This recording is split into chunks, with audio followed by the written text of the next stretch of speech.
پاکستان اور دنیا بھر میں لاکھوں دیکھنے اور سننے والوں کو ارشد شریف کا سلام۔ ناظرین، اقوام متحدہ کی ایک حالیہ رپورٹ میں یہ بتایا گیا کہ پاکستان کا نظام انصاف غریب آدمی، متوسط طبقے کے آدمی کے لیے کچھ نہیں کر سکتا۔ یہ نظام انصاف پاکستان کا صرف پاکستان کے امیر لوگوں کے لیے اور طاقتور لوگوں کے لیے ہی ہے۔ اور جب اس رپورٹ کو پڑھنے کے بعد میں نے متعدد کیسز پہ نظر ڈالنا شروع کی تو یہ چیز سمجھ آئی کہ اگر آپ کے پاس 1 ارب روپیہ کیش آپ سپیئر کر سکتے ہیں، سائٹ پہ رکھ سکتے ہیں، تو اس کے بعد آپ چاہے جتنی مرضی کرپشن کریں، جو کالے کو سفید کریں، سفید کو کالا کریں، تو آپ کا پورا نظام، اور جب میں پورے نظام کی بات کروں تو اس میں تمام نظام کے وہ لوگ آ جاتے ہیں جو پرماننٹ نظام کا بھی حصہ ہیں اور آتے جاتے نظام کا بھی حصہ ہیں، وہ سب کے سب آپ کی معاونت کریں گے، بلکہ ثابت کریں گے نا آپ سے بڑا تو اس ملک میں فرشتہ کوئی نہیں ہے۔ چند بعض امیر لوگ بھی ہوتے ہیں لیکن آج کل وہ زیادہ نایاب ہوتے جا رہے ہیں کہ جو پرنسپلز کی خاطر صرف جنگ لڑتے ہیں۔ اور پاکستان میں 70-73 سال میں ہم نے جو کچھ دیکھا کہ آج یہ نظام چل رہا ہے تو صرف ان آٹے میں نمک کے برابر چند لوگوں کی ضمیر کی آواز کی وجہ سے یہ نظام چل رہا ہے جو کہ بکنے سے انکاری ہو جاتے ہیں۔ آپ تمام بڑے کیسز اٹھا کے دیکھ لیں کہ ہزاروں صفحات کے ریفرنسز فائل ہوتے ہیں، تمام ایویڈنسز آ جاتے ہیں، لیکن نظام میں بچانے والے لوگ جو آپ کو بعض دفعہ نظر بھی نہیں آتے وہ نظام کو آگے چلنے ہی نہیں دیتے، چاہے آپ کی پوری ول ہو، چاہے آپ کی پوری کمٹمنٹ ہو۔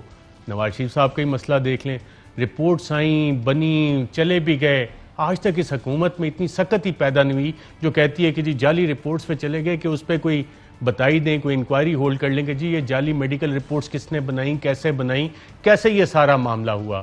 اس طرح کی اور بھی بہت ساری مثالیں، اور اس میں سے چند مثالیں آپ کو میں آج پروگرام میں باقاعدہ طور پہ بتاؤں گا۔ اور ان تمام بڑے لوگوں کا جو طریقہ واردات ہوتا ہے، جب 1 ارب روپے سے ان کی مالی حیثیت کراس کر جاتی ہے، 1 ارب روپیہ سپیئر کر دیتے ہیں، تو جو اس وقت کے موجودہ افسران ہوتے ہیں، کسی کے بچے کے ساتھ آپ کمپنی میں انویسٹمنٹ کر دیتے ہیں، کسی اور خاندان کے ممبر کو آپ کوئی بزنس شروع کروا دیتے ہیں اور آپ کے کیس کی فائلیں آہستہ پیچھے ہونا شروع ہو جاتی ہیں۔ لیکن کیا کریں گے، کچھ سر پھرے لوگ جیسے پچھلے دور میں تھے، اس دور میں بھی ہوتے ہیں، وہ کہتے ہیں نہیں صاحب یہ چیز بہتر نہیں ہے اور اس کو آگے لے کے ہم اس طرح سے نہیں چل سکتے، اور وہ چاہتے ہیں کہ یہ نظام جنونلی چاہتے ہیں کہ اس نظام میں کچھ ریفارمز آئیں، کچھ تبدیلی آئے، یہ نظام باقاعدہ طور پہ بہتر ہو۔ لیکن ایک پاکستان میں سرکس ہے، اور وہ سرکس ہے کہ چلتا ہی جا رہا ہے۔ اب آپ ریسنٹ کیبنٹ ری شفل کو دیکھ لیں، اور آج کل میری اطلاعات ہے کہ میں چاہوں گا نوید قمر صاحب سینئر پارلیمنٹیرین ہیں پاکستان پیپلز پارٹی کے، وہ اس کی وضاحت بھی کریں۔ مجھے کچھ لوگوں نے بتایا کہ آج کل وہ اپنے پی ٹی آئی کے چند دوستوں سے کہتے پھرتے ہیں کہ جناب میری باری کب آئے گی وزیر خزانہ بننے کی، کیونکہ پاکستان تحریک انصاف کی حکومت جو ماضی کی حکومتوں پہ الزام لگاتی تھی کہ جناب معیشت انہوں نے تباہ کر دی، پیپلز پارٹی کے دور کے صدر آصف زرداری اور یوسف رضا گیلانی کے 2 فائنانس منسٹرز کو تو ٹرائی کر چکی ہے۔ اب ایک شوکت ترین ہو گئے اور حفیظ شیر، تو تیسرے نوید قمر صاحب ہی صرف رہ گئے ہیں پیچھے، تو نوید قمر کے لیے اور ان کو تو الیکٹ بھی نہیں کروانا پڑے گا، اور بجٹ پاس کرنے کے لیے پیپلز پارٹی پاکستان تحریک انصاف کی پوری مدد بھی کرے گی۔ تو اگر یہ سرکس چل ہی رہا ہے اور چلے ہوئے کارتوس جو اپنا بینک صحیح طرح سے نہیں چلا سکے، اور اس پہ بھی میں کسی نے آپ کو تفصیلات سے بتاؤں گا، نیب کیسز کے لیے باقاعدہ طور پہ اب فائلیں موو ہو رہی ہیں کہ جناب ان نیب کیسز کو بند کر دیا جائے، شوکت ترین کے وہ نیب کیسز جو سپریم کورٹ آف پاکستان کے احکامات پہ بنے تھے۔ ہمارا عدالتی نظام، کیونکہ شوکت ترین صاحب نے ماشاءاللہ اس وقت ہوتے ہوئے کام کیا تھا سلک بینک، اب آگے ہیں تو اب اسٹیٹ بینک نے جتنے بھی اعتراضات ان کے بینک پہ اٹھائے ہوئے تھے، بطور فائنانس منسٹر اپنے بینک کا کام کانفلکٹ آف انٹرسٹ، جس کے وزیر اعظم بات کرتے ہیں، جس بینکنگ انڈسٹری کے کانفلکٹ آف انٹرسٹ کی اور کس طرح سے نظام لوگوں کو ایکسپلائٹ کرتا ہے، اقوام متحدہ کی رپورٹ میں بھی مینشنڈ ہے، اس پہ تفصیل سے کسی نے بتائیں گے۔ تو کیا ان کے آنے کا واحد مقصد یہی ہے کہ جناب اپنے بینک کے جو معاملات ہیں ان کو سلجھایا جائے، اور جو بندہ اپنا ایک چھوٹا سا بینک اس کو نہیں چلا سکا وہ پاکستان کی اب معیشت کو 4 چاند لگائے گا؟ لیکن وزیر اعظم نے بتایا کہ ان کو کیوں سلیکٹ کیا، کیونکہ 35 سال سے وہ ان کو جانتے ہیں، جس طرح سے رزاق داؤد صاحب۔ اب اس کو کہتے ہیں ناظرین، اس میں ویسٹرن ڈیموکریسیز میں ایک ٹرم استعمال ہوتی ہے donations to by the office, کہ آپ چیریٹی دیتے ہیں کسی بھی سیاستدان کی پسندیدہ تنظیم کو، آرگنائزیشن کو، کاز کو، اور آپ سرکاری عہدے ان سے لے لیتے ہیں، خرید لیتے ہیں، یہ بھی ایک کرپشن کی فارم ہوتی ہے۔ تو کیا رزاق داؤد اور شوکت ترین نے اسی گلوبل آزمودہ فارمولے پہ عمل کرتے ہوئے، کیونکہ خان صاحب خود تو کرپشن کرتے نہیں ہیں لیکن ان کے چیریٹی کاز ہیں جس سے غریب لوگوں کو فائدہ ہوتا ہے. تو اگر آپ نے خان صاحب کے قریب ہونا ہے تو آپ بڑی بڑی ڈونیشنز دیتے ہیں ان کے پسندیدہ کازز کو اور پھر آپ عہدے لے لیتے ہیں. اور یہ لوگ وہ ہیں جو کہ آپ کو جلسے جلوسوں میں رزاق داؤد شوکت ترین نظر نہیں آتے تھے، لاٹھیاں مار کھانے کے لیے آئیڈیولوجیکل ورکر ہوتے ہیں. تو یہ والی کہانی ایسے لوگ چلا رہے ہوتے ہیں. اس پہ مزید تفصیلات سے آپ کو بتائیں گے کہ شوکت ترین کی خدمات کیا رہی ہیں، ابھی ان کے بینک کے حالات کیا ہیں اور آئندہ کیا کریں گے. اور بڑا سادہ سا سوال ہے کہ اگر آپ کسی کمپنی کو چلا رہے ہیں کیا آپ کسی ایسے شخص کو ہائر کریں گے جو کہ اس کے سی وی میں لکھا ہوا ہے کہ جناب ماضی میں اس نے یہ فیلیئرز کیے ہیں، اپنا پورٹ فولیو اس کے بینک کا یہ ہے، اب آپ نے ملک کی معیشت ان کو چلانے کو دے دی. لیکن بہرحال ایسے ہوتا ہے اور اس کو کہتے ہیں ایک سرکس. تو اس سرکس میں نوید قمر صاحب کی جو مشتق اطلاعات آئی ہیں کہ دوستوں سے مذاق کر رہے ہیں تحریک انصاف والے، وہ بالکل جینون قسم کی ایک نان سیریس لیکن جینون ڈیمانڈ ہے.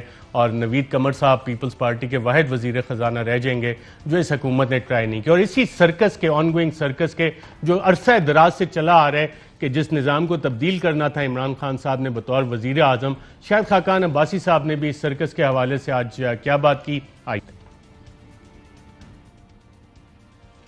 شاہد جو وزیر ایک عہدے پر نالائق ہوتا ہے وہ دوسرے عہدے پر بھی نالائق ہی ثابت ہوگا. تو یہ وزیروں کو آگے پیچھے کرنے سے ملک کے معاملات بہتر نہیں ہوں گے. یہ تیسرا نہیں ہے، محلہ پانچواں وزیر خزانہ جو ہے، اور آج ہر شخص وزیر خزانہ بنا ہوا ہے. ریونیو کو اور دیکھ رہا ہے، مشیر کوئی اور ہے، وزیر کسی اور کو بنا دیا گیا ہے. جو پہلے اکنامک افیئرز کا منسٹر تھا وہ وزیر خزانہ بن گیا، وہاں سے انرجی میں چلا گیا. انرجی والا جو ہے وہ وہاں اعلیٰ کامیابی حاصل کر کے اکنامک افیئر میں بن گیا. یہ میں نے پہلے کہا تھا یہ ملک میں حکومت نہیں ہے، سرکس ہے، یہ چلتی رہے گی. جی ناظرین، تو جو میوزیکل چیئر شاہد خاقان عباسی صاحب بتا رہے ہیں یہ میوزیکل چیئر پہلے بھی چلتا رہا، آج بھی چلتا رہا. اور یہ میوزیکل چیئر ان چند لوگوں میں ہی ہیں جو پچھلے پرانے چہرے ہیں جو کہ ہمیں تبدیلی کے اس دور میں بھی آج کل نظر نہیں آ رہے اتفاق سے. اور اس کی وجہ کیا ہے کہ یہ کیوں آتے ہیں؟ کیونکہ اس سیاسی بلیک میلنگ میں مہارت رکھتے ہیں تمام کے تمام لوگ. اور وزیر اعظم عمران خان صاحب نے خود اس سیاسی بلیک میلنگ کا ذکر کیا کہ پچھلے 2.5 سال سے وہ سیاسی بلیک میل کا شکار ہو رہے ہیں کہ جس کے خلاف تحقیقات شروع کرتے ہیں وہ سیاسی بلیک میل کرنا شروع کر دیتا ہے. وجہ کیا ہے؟ کیونکہ ایک سرکس چل رہا ہے جناب، اور پاکستان کے عوام غریب سے غریب تر ہوتے جا رہے ہیں. اور یہ جو سرکس چلانے والے ہیں سیاسی بلیک میلرز، یہ ارب پتی بنتے جا رہے ہیں. جس کا 1 بلین سے زیادہ کا پورٹ فولیو ہے وہ سیاسی بلیک میلر گروپ کا حصہ بن جاتا ہے. عزت بھی لوگ ان کو دیتے ہیں، لوگ خرید بھی وہ بڑے آرام سے لیتے ہیں، ان کی باتوں پہ ہا ہا کرنے کے لیے ساتھ لوگ بیٹھ بھی جاتے ہیں. کہ اس طرح سے سیاسی بلیک میل ہو رہے ہیں وزیر اعظم صاحب، آئیے دیکھتے ہیں. ڈاکوؤں کا ٹولہ ہے کہ جی ہمارے سارے کرپشن کے کیسز معاف کرو نہیں تو ہم گورنمنٹ گرا دیں گے. یہ بھی تو بلیک میل چل رہی ہے 2.5 سال سے. جی ناظرین، 2.5 سال سے سیاسی بلیک میل چل رہی ہے. اور یہ بلیک میلنگ ہمیں پتہ ہے کہ حکومت اور ریاست کبھی اسٹریٹ پہ بلیک میل ہو جاتی ہے، کبھی سیاست کے کوریڈورز میں بلیک میل ہو جاتی ہے، کبھی وزیر بلیک میل ہو جاتے ہیں، اور یہ سرکس چلتا ہی رہتا ہے. اسی طرح کا ایک سرکس پچھلے دنوں جہانگیر ترین صاحب نے بھی لگایا، اور جہانگیر ترین صاحب کے ساتھ ہم نے دیکھا اس سرکس میں M N As, M P As وغیرہ شاید اسی سیاسی بلیک میلنگ کا پرائم منسٹر عمران خان صاحب ذکر کرتے. ماشاءاللہ جہانگیر ترین صاحب کا شمار اس ملک کے چند امیر ترین اشرافیہ میں ہوتا ہے، اور ان کے جتنے ٹینٹیکلز ہیں پاور کوریڈورز میں، چاہے پی ٹی آئی میں آپ کہہ لیں، پیپلز پارٹی میں کہہ لیں، نون لیگ میں کہہ لیں، کیونکہ ہر دور میں یہ ہر ایک کے ساتھ رہے. شہباز شریف کے تو یہ ڈیفیکٹو ایگریکلچر منسٹر بھی تھے. جو بات کی جاتی ہے کہ جی اعظم خان اور شہزاد اکبر کا نام لیا جاتا ہے، تو میں نے یہ بڑی تحقیقات کی کہ یار اعظم خان کا نام کیوں آ رہا ہے. تو پتہ لگا ان تمام چیزوں میں کہ وزیر اعظم کے پرنسپل سیکریٹری وزیر اعظم صاحب بھی بیٹھے تھے. جہانگیر ترین صاحب نے جو ایف آئی اے کو کہا جی میں تو ڈیفیکٹو ایگریکلچر منسٹر بھی تھا اس کا، شہباز شریف کا، تو یہ ڈیفیکٹو وزیر اعظم بھی بننا چاہتے تھے. اور ڈیفیکٹو وزیر اعظم بننے کے لیے جہانگیر ترین نے باقاعدہ ایک پریزنٹیشن تیار کی کہ جناب وزیر اعظم سیکریٹریٹ کا جتنا بھی کام ہے وہ سارا کچھ میرے تھرو ہو کے جائے گا. اور جب اعظم خان صاحب نے یہ والی پریزنٹیشن دیکھی تو وزیر اعظم کو جب انہوں نے کہا تو وزیر اعظم نے کہا کہ چلو جہانگیر ترین کی طرف سے آ رہی ہے تو بڑا اچھا کوئی پریزنٹیشن ہوگی. انہوں نے کہا ہاں جہانگیر دیکھنے میں تو اچھا لگ رہا ہے. اور جب اعظم خان صاحب نے اس پہ ان پٹ دی تو وزیر اعظم کی آنکھیں اور کان کھلی کہ جناب یہ تو ڈیفیکٹو پرائم منسٹر بھی بننا چاہ رہے تھے، جس طرح ایف آئی اے کو انہوں نے بیان دیا کہ جی شہباز شریف کے یہ ڈیفیکٹو ایگریکلچر منسٹر تھے. تو وہاں سے اعظم خان صاحب نے جب ان کا پلان سکٹل کیا تو کہانی کچھ پتہ لگی کہ جناب ڈفرینسز ہو گئے اور جہانگیر ترین صاحب کو یہ بات پسند نہیں آئی. اب جہانگیر ترین صاحب کے جب معاملہ لے اور اس ملک میں جو وزیر اعظم بھی کہتے ہیں بلیک میلنگ وہ شروع ہو جاتی ہے. ہم نے نون لیگ کو دیکھا، انہوں نے بھی باقاعدہ اسی طرح جی ٹی روڈ پہ جائیں گے، جی ووٹ کو عزت دو، بھائی منی ٹریل کا حساب دے دو، اتنی سی بات پوچھیے. اور یہ کریڈٹ عمران خان صاحب کو جاتا ہے کہ اپنے قریب ترین ساتھی جو ان کے ساتھ 2011 کے بعد ان کو جوائن کیا، اس سے پہلے نون لیگ کے ساتھ بھی رہے، مشرف کابینہ کا بھی حصہ رہے، انسائیڈر ٹریڈنگ بھی کرتے رہے، سارا کچھ بہت ساری ان کے ساتھ چلے. لیکن جب یہ چیزیں ان کے پاس آئیں تو انہوں ہی پٹ ہز فٹ ڈاؤن. آج کل بھی وفاقی کابینہ کے چند چہرے جو آپ ٹی وی سکرینز پہ دیکھتے ہیں وہ بھی پرائم منسٹر کو بار بار کہہ رہے ہیں جی جہانگیر ترین سے صلح کر لیں، نہیں تو یہ آپ کی حکومت فارغ کروا دے گا. پرائم منسٹر نے کہا نہیں جناب، اگر اس نے جواب اس سے مانگ رہے ہیں ادارے تو ان کو جواب دینا چاہیے. اب جواب جب اداروں نے مانگا تو جہانگیر ترین نے، جس کو کہ شاہد خاقان عباسی صاحب نے سرکس کہا کہ ایک سرکس چل رہا ہے، وزیر اعظم کہتے ہیں کہ جی سیاسی بلیک میلنگ بھی ہو رہی ہے. تو جب ابرار کی طرح کچہری پہ یہ لے کے گئے اپنے ساتھ تو وہاں پہ جج چڑیا کچہری، آس پاس یہ سارے سرکس کے ساتھ تماشبین بھی ساتھ تھے ان کے. تو وہاں پہ انہوں نے ایک بات کی جو کہ ہم پہلے بھی سنتے ہیں کہ جی میں نے تو سب کچھ پیش کر دیا، منی ٹریل دے دیا ہے. کیا بات کی جہانگیر ترین نے، آئیے دیکھتے ہیں. میرے کاروبار کے 8-8 10-10 سال پرانے چیزوں کو انہوں نے اٹھایا ہوا ہے اور پھر ایک فرضی کہانی بنائی ہوئی ہے کہ جی کیش کا یہ اس کے اکاؤنٹ میں جمع ہو گیا، کیش اس کے اکاؤنٹ میں جمع ہو گیا. بھائی میں آپ کو عرض کرتا ہوں، میری بڑی صاف اور شفاف ڈاکیومنٹیشن ہے. میں ہر سال انکم ٹیکس ٹھیک ٹھاک دیتا ہوں. میرے اور میرے فیملی اور تمام لوگوں کے اکاؤنٹ جو ہے وہ انکم ٹیکس والوں کے پاس موجود ہے. ہر چیز جو اس میں جمع ہوتی ہے یہ باہر نکلتی ہے، وہ اس حساب کا حصہ ہوتی ہے. یہ ہو ہی نہیں سکتا کہ آپ اس طرح سے کوئی چیز غلط ہو. جی میری اور میرے خاندان کا تمام حساب کتاب ایف بی آر کے پاس موجود ہے، ڈاکومنٹری ٹریل موجود ہے. یہ تو ہم آپ کو آگے چل کے بتاتے ہیں. لیکن جس سیاسی بلیک میلنگ کا پرائم منسٹر صاحب نے ذکر کیا اس کا عملی مظاہرہ راجہ ریاض صاحب نے کیا. کن الفاظ میں، آئیے دیکھتے ہیں. آپ سے گزارش ہے کہ اس بات کو اور مزید آگے نہ بڑھائیں. ہم ابھی تک بڑا سوچ سمجھ کے بڑے آرام کے ساتھ طریقے انصاف کے پرجم کے نیچے کھڑے ہیں. لیکن اگر اسی طرح رویہ رکھا گیا، کچھ دوستوں کے کہنے پہ آپ نے اسی طرح رویہ رکھا تو پھر ہم بھی مجبور ہوں گے، پھر ہم بھی کوئی قدم اٹھا سکتے ہیں. ہم یہ آپ کو آج آخری دفعہ کہہ رہے ہیں ریاست مدینہ میں کہ ہمیں انصاف چاہیے، نہیں تو اس کے بعد ہم اپنے آئندہ کا عمل انشاءاللہ جلد اعلان کریں گے. جی ناظرین، یہ وہ مثال تھی جس کا شاید وزیر اعظم ذکر کرے تھے. اور وزیر اعظم کے نالج میں، وزیر اعظم کی ٹیبل پہ جہانگیر ترین کے حوالے سے کون سا کیس پہنچا، کون سے دستاویزات پہنچے، وزیر اعظم کے علم میں کون سے کیسز آئے، اور عالمی طور پہ پاکستان کو کس ادارے نے جہانگیر ترین صاحب کے حوالے سے، ان کے خاندان کے حوالے سے کیا بتایا، آئیے یہ رپورٹ دیکھتے ہیں. وزیر اعظم عمران خان نے چینی مافیا کے خلاف تحقیقات کا آغاز کیا تو معاملات صرف چینی تک محدود نہیں رہے. جب شوگر ملز کے خلاف تحقیقات کا آغاز کیا گیا تو معلوم ہوا کہ یہ مل مالکان تو جان بوجھ کر چینی کی قیمت میں سٹا کھیل کر اضافہ کرنے میں شامل ہیں. ایف آئی اے نے چینی کے بروکرز کے خلاف کارروائی کی اور ایک سٹا مافیا کا سراغ لگایا جو کہ اس دھندے سے کالا دھن کماتا تھا. اور اس میں ایف آئی اے ذرائع کے مطابق مل مالکان پوری طرح ملوث پائے گئے ہیں. اس کالے دھن کو چھپانے کے لیے پھر خفیہ اکاؤنٹ بھی بنائے گئے جن کا سراغ بھی ایف آئی اے لگا چکی ہے. اس وقت ایف آئی اے 21 کاروباری اور سیاسی گروپس کی 38 شوگر ملز کی انکوائری کر رہی ہے. اور اس انکوائری میں اہم موڑ اس وقت آیا جب تحریک انصاف کے جہانگیر ترین صاحب کو چینی تحقیقات کے علاوہ منی لانڈرنگ، فراڈ اور برطانیہ کی جائیدادوں کی منی ٹریل فراہم کرنے کا نوٹس دیا گیا. ایف آئی اے ذرائع کا دعویٰ ہے کہ جہانگیر ترین کی کمپنی جے ڈی ڈبلیو نے نہ صرف چینی کی فروخت کے نام پر سٹا کھیلا بلکہ جے ڈی ڈبلیو کے شیئر ہولڈرز کے ساتھ فراڈ کیا. اور JDW کے اربوں روپے اپنے قریبی عزیز کی بن فیکٹری فاروقی پلپ ملز میں لگائے اور بعد میں اس رقم کو کاغذات میں نقصان دکھایا، جبکہ وہ مل رقم لگانے سے پہلے ہی ڈوب چکی تھی۔ FIA ذرائع کا یہ بھی دعویٰ ہے کہ اس رقم کو جہانگیر ترین خاندان اپنے ذاتی استعمال میں لایا اور بعد میں اس بن مل کے اکاؤنٹ سے رقم جہانگیر ترین خاندان کے اکاؤنٹس میں منتقل کر دی گئی۔ دوسرا فراڈ کا کیس جس کی تحقیقات FIA کر رہا ہے وہ ہے جہانگیر فارمز کی JDW کو فروخت اور اس کے لیے اختیار کیا گیا طریقہ کار۔ اس کے علاوہ FIA نے اپنے 12 اپریل 2021 کے نوٹس میں ایک اور دلچسپ چیز مانگی ہے اور وہ ہے ان کے بیرونی اثاثہ جات کی تفصیلات۔ FIA نوٹس کے مطابق علی ترین نے اپنے بیان میں کہا کہ ان کے خاندان کے پاس برطانیہ میں 12 ایکڑ کا ایک گھر ہے۔ اس پر FIA نے کہا کہ جہانگیر ترین اور علی ترین اپنے اور اپنے خاندان والوں کی بیرون ملک تمام جائیدادوں، بینک اکاؤنٹس، جائیدادوں کی لوکیشن، قیمت خرید اور مکمل منی ٹریل ساتھ لے کر آئے۔ جہانگیر ترین پر آف شور کمپنی اور برطانیہ کی جائیداد کے حوالے سے سپریم کورٹ میں بھی ایک کیس چلا تھا جس کے نتیجے میں ان کو نااہل قرار دیا گیا تھا۔